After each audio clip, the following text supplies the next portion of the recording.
This Liberty Sports Update is brought to you by Beacon Credit Union.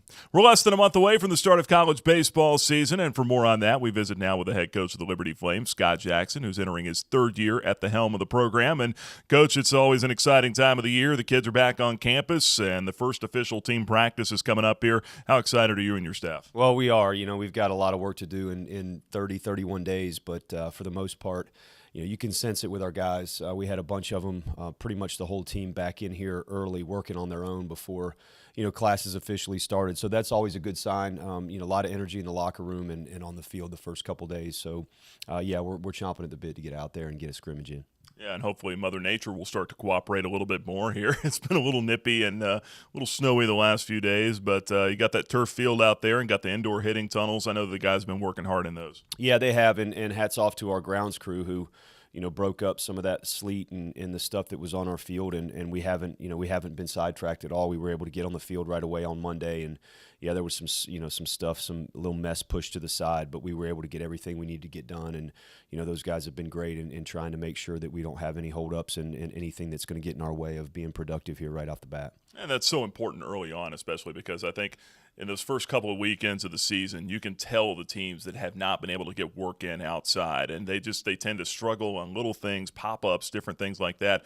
But your team seems like it'll be well prepared. Yeah, I think so. Just getting out there as a team is the biggest thing, and being able to get into the ballpark with the right dimensions. You can do a lot of drill work in our indoor football, but there's nothing like having the dimensions and the timing of a tandem relay and all the little things that go into being able to limit your opponent's opportunities. So it's been great, and you're exactly right. I mean, you want to take advantage of every day that you can get, outside on the field and put your whole team out there, at their spots and get a lot of work done. Well, Coach, we were working on a practice plan when I came in today. What do you have planned here for these first few weeks? Yeah, we're the focus is really our pitching and getting those guys the volume that they need and building them up to be ready to go when it comes time for us to scrimmage on the 25th. So there's a lot up in the air right now, just who's gonna slot where with our pitching staff.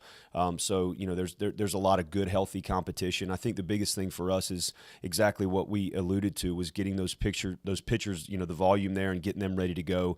But at the same time, giving our guys the reps that they need, especially defensively. We can always go hit in the cage. We can always get a lot done inside, with the bat. But being outside and working defensively to take advantage of those days is really the bulk of what we want to accomplish here until we can get to team practice. Do you feel like you have more pitching depth this year than you have in the last couple of years that you've been here? Yeah, we do. I mean, I think it's, there's some maturity with that sophomore class. Some guys that have, really threw some high leverage innings for us last year as freshmen. Maybe they were or weren't ready, but that's a good thing. That hopefully parlays into some calmer, more, presence for them on the mound in those situations this year. And then you get a big shot in the arm with Andrew McInvale and Evan Brabrand healthy, to go with Garrett Price and Noah Skiro, who threw a lot for us last year.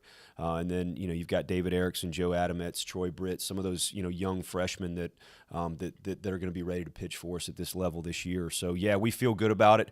Everybody feels good about things this time of year. You got to go out and you got to, really figure out who you've got and who fits best in which role. We feel like we did that in the fall, but we've still got to fine-tune some things and get a little bit more specific with our scrimmages and putting some guys in some big situations. Offensively, have you been able to work on just in the fall and then, overall, have you been able to work on some situational stuff with that crew? And is it going to be a situation where maybe you have to manufacture a few more runs this year with having lost your top two hitters? Yeah, I mean, we'll see. We really value, the on-base percentage and the ability to have some plate discipline and take your walks. We've got some guys that have to get better in that area. Sometimes just because you don't have returners and a bulk of some good numbers returning from last year, sometimes you think, well, how are we going to score? But the game is never going to change. And so Will Wagner's gotten better. Logan Matthews a year older. It's probably the right time for Aiden Carricker and some of those, seniors. John Embry's back, Gallazon's back. So you hope some improvement. You hope to get just a little bit better every single day starting in the fall and into the preseason. And, how we're going to score, that's going to be kind of dictated here early just to kind of see where everybody's at.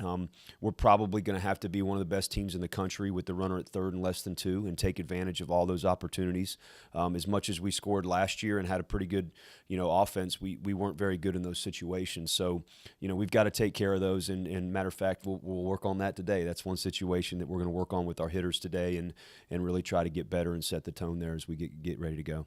And Cam Locklear also had a big summer as well. CPL All-Star again. He's a year older now as a junior. It'll be exciting to have him back in there as well. Well, let's talk about the schedule here coming up. It starts off challenging. 3-game series at South Carolina. Always great to go down to Columbia, one of the most beautiful ballparks in the country, and playing against a team that was in the Super Regionals last year. A lot of ACC teams on the schedule. A lot of those teams coming here as well, the likes of North Carolina, Virginia, and then, of course, in A-Sun play, you got Stetson, who was in a Super Regional last year. So all those teams coming here to Liberty Baseball Stadium. That's exciting. Yeah, it is. It's great for our fans, and it was an opportunity for us as a program where you had 5 ACC teams that wanted to do a home and home in 1 year. So that takes care of 10 of your 13 midweek opportunities, and that really bolstered our home schedule, and really it's the toughest schedule we've had in my 3 years here, and it's going to be a challenge for our players every single day. There just won't be a let up. Obviously the conference games mean a ton, but I think the South Carolina series, the South Florida series on the road, both of those being on the road against very formidable opponents, will hopefully prime us and prepare us for exactly how it's going to be the rest of the way, which is going to be tremendously difficult. And a new league, not a ton of familiarity with some of the teams and the venues and the way the style of play is with some coaches. So we've got a lot in front of us. We'll try to tackle today and then try to go 1-0 on Friday against South Carolina and then go from there. Coach, appreciate the time. All right, Nick, thank you.